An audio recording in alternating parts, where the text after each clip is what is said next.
let's wrap this thing up on the skill and rewards, on leadership, and talk about leadership, price, and rewards. What does it really take to be a leader? And so much of the price, you have to pay a price for anything, but what is it that leaders do? You get people to come, I have people come up, what is it that you do? Do you go do this? Do you do that? Do you do this? In leadership, it's what you do is very definite, but it's more like electricity. It's something you can't always put your finger on and see, but if there's a light bulb and there's no electricity and that switch is not turned on, you know that something's missing, and you know that even though you can't ever see electricity, you can see it when it's running and that light bulb comes on. That's a lot like what leadership is. See, leaders, here's in the arena of the price they pay is everybody else may be able to, but a leader can't make excuses. And can't tolerate excuses from the team. But if you're making excuses for yourself and cutting corners yourself, of course you're going to do it with your team. But first of all, you do not allow yourself to make excuses, and then that extends to those around you. You don't allow, in other words, you don't settle. You don't settle for things that you know are second best, either from yourself or from your people. You're not trying to get by. That's settling.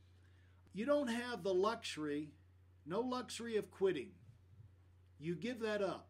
If you want to be a leader, you give up the luxury. You have no more license to quit. Everybody else in the world can quit. You can't quit. See, people in your team can quit and then you replace them. But you, the leader, cannot quit. In football, the coach on the sideline, let's just say the team is humiliated. On the field, touchdowns are scored. They're being run over. Well, when they come off the team, the team may be ready to quit. They're throwing in their head, we can't compete with these guys. But the coach has got to be committed. He's got to have another idea.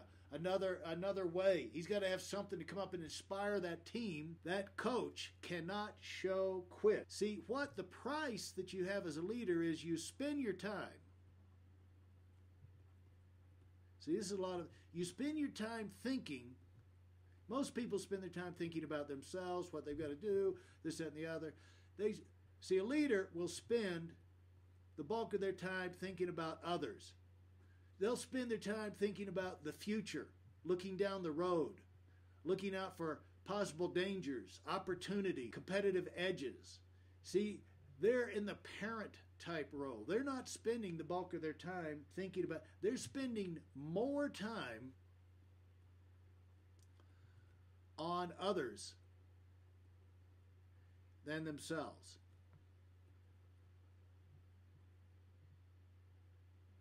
See, that's part of the price of leadership. And another price that leaders have is they push themselves. They push themselves to do what? Work harder, do more new. No, they push themselves to solve, obliterate, do away with problems. What kind of problems come to the leaders? The ones that others can't solve. The ones that overwhelm people, and so they bring in the boss. Everything drifts up. And if the leader is going to earn that position and trust, they have to be someone who will solve it, and they'll push themselves to find a solution, and they won't stop until it gets done, because otherwise people won't have the confidence to send these things up. And instead of trying to solve it, they'll just ignore it. Kind of like Comcast does in their service. Have I brought that up? Now, here we go and look at what else do leaders do. Another side of the price of leadership is in supervising their team. Leaders supervise. But when they supervise, it's in different ways than they obviate. They supervise to make sure themselves and their team stays aggressive. It's so easy to slide back. I got a video out on the number one mark of a loser, And it's a loser company, a loser team, a loser person, and that is they go soft. They lose their aggressiveness, their determination. They make sure, see, the leader, it's up to the leader to make sure their management team, the company, all systems are staying competitive, not settling for second best, not allowing other companies to come up with better service, better quality products. They're always on the attack. Where does that come from? That comes from the supervision of the leader. Not supervision to make sure, oh, they're sleeping, they're taking naps on the job. That's not the kind of big-time leadership supervision. Big-time leadership supervision has to relate with attitude, energy, effort, intent, vision. So they're going to make sure they stay aggressive. See, this is a price of leader. Stay competitive. Somebody's got to have be watching this thing. They also supervise in the fact they make sure their team is continuing to offer the best. If it's either the best service,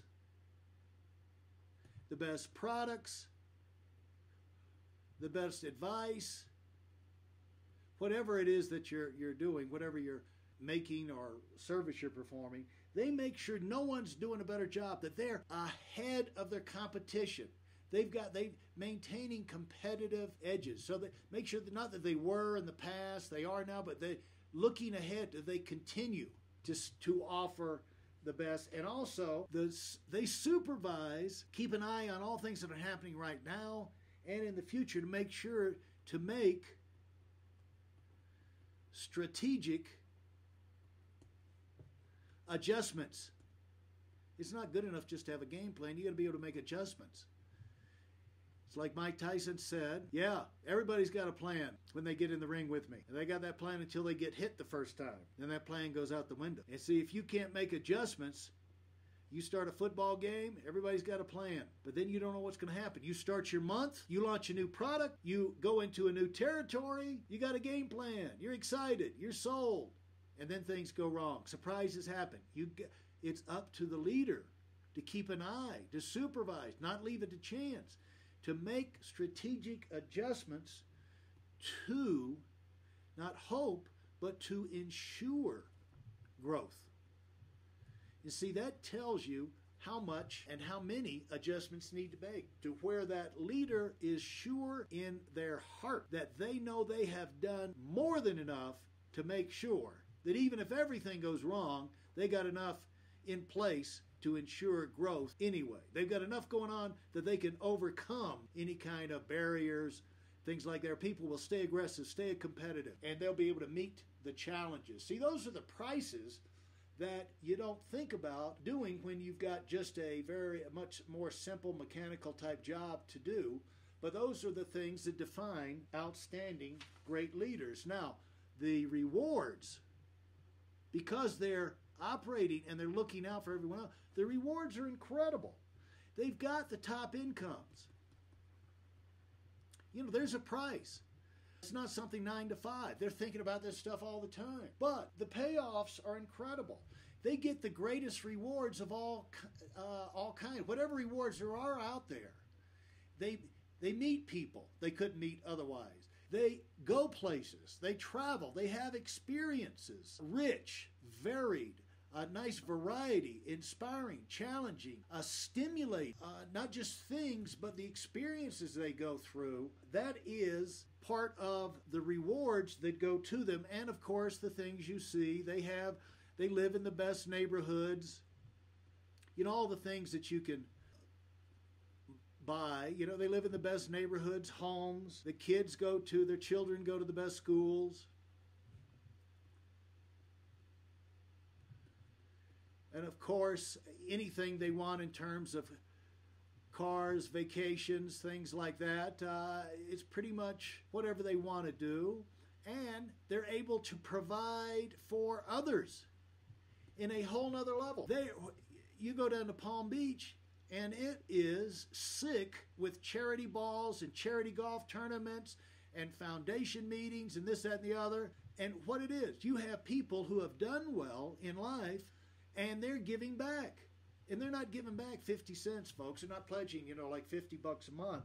They're writing checks for hundreds of thousands of dollars. Why? Because they have it. They've done well. They've taken care of themselves. And so, it's easy to look at the cars, the vacations, the boats, the lifestyle, and say, wow, they've got it made. But that's just a piece of it. And they not only other charities, but their families, people in their neighborhood, their communities. So these are some of the incredible rewards. It's essentially moves you into think where it becomes unlimited, the opportunities that open to you.